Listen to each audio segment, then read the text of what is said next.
बुआ के लड़के थे कन्हैया। आज क्या होता है, रुक्मी अपनी बहन रुक्मणी का विवाह किसके साथ तय किया? शिशुपाल के साथ। आज जब शिशुपाल के साथ तय कर देता है तो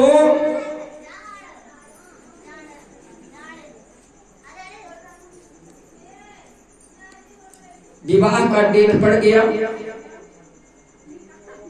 विदर्भ नरेश यह चाहते थे कि मेरी पुत्री की इच्छा जहां है वहां शादी हो जाए, द्वारिकाधीश से हो जाए, लेकिन भाई नहीं चाहता था। आज शादी तय कर दिया। शादी तय करने के बाद क्या होता है,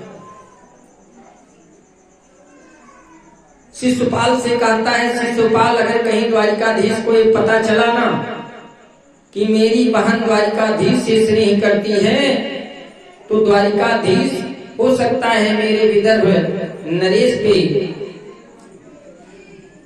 चढ़ाई कर दे, मेरे राज्य पर चढ़ाई कर दे। इसलिए तुम अपनी सेना को मेरे राज्य के चारों तरफ लगा दो। मैं अपनी सेना को चारों तरफ लगा देता हूँ। जरासंध से भी कहता है आप भी अपनी सेना लगा दीजिए।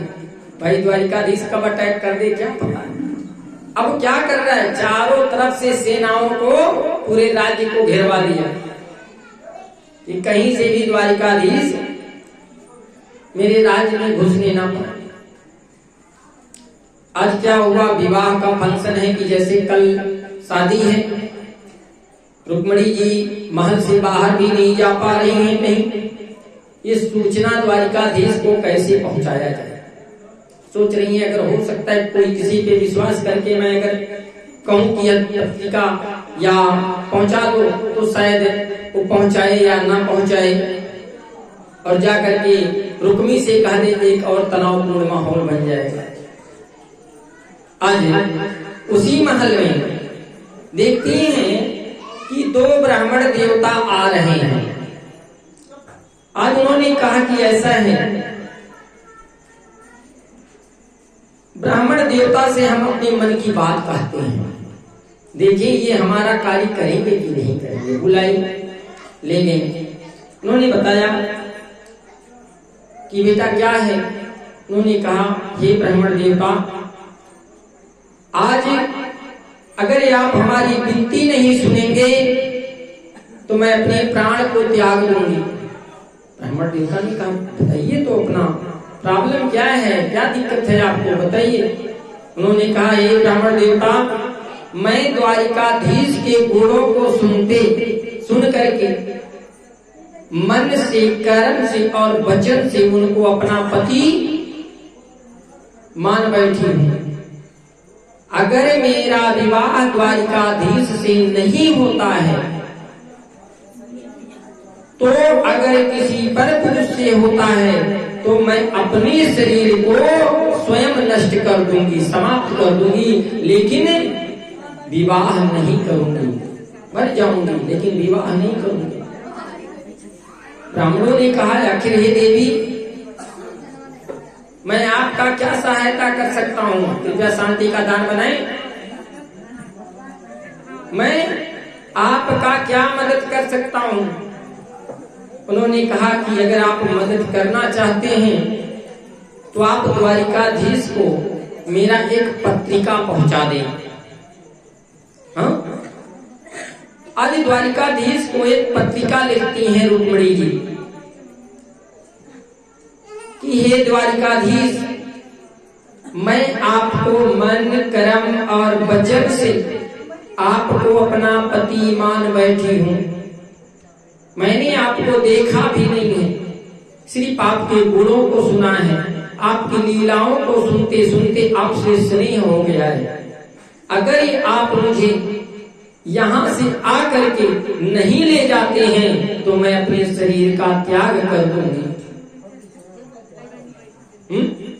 पत्रिका में नीचे और दर्शाती हैं कि मेरा भाई रुक्मी मेरे राज्य की सीमा के चारों तरफ कई छावनी सेना को लगा दिया है। आप मेरे राज्य में प्रवेश भी नहीं कर सकते, लेकिन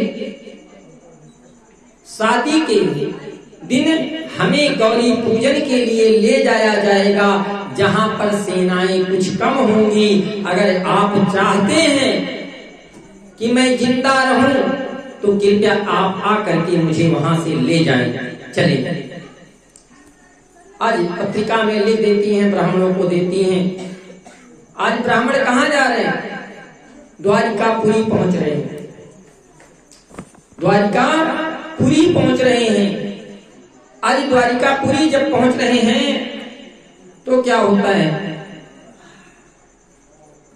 द्वारपाल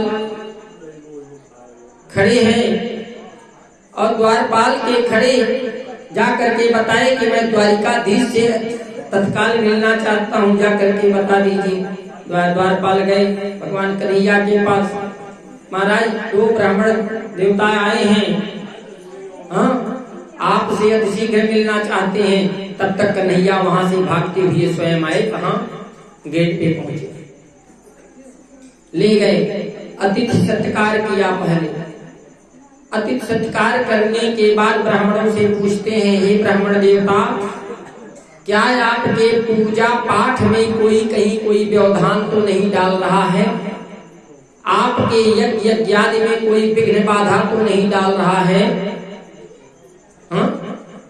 उन्होंने कहा नहीं, कोई विघ्न बाधा नहीं है, लेकिन हे द्वारिकाधीश, आपके नाम से एक पत्रिका लाया हूं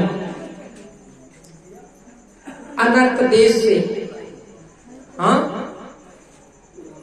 रुक्मणी जी ने आपके नाम एक पत्रिका भेजी है। आज वह पत्रिका जब द्वारिकाधीश को देते हैं, द्वारिकाधीश उस पत्रिका को पढ़ते हैं। पत्रिका को पढ़ने के बाद क्या होता है?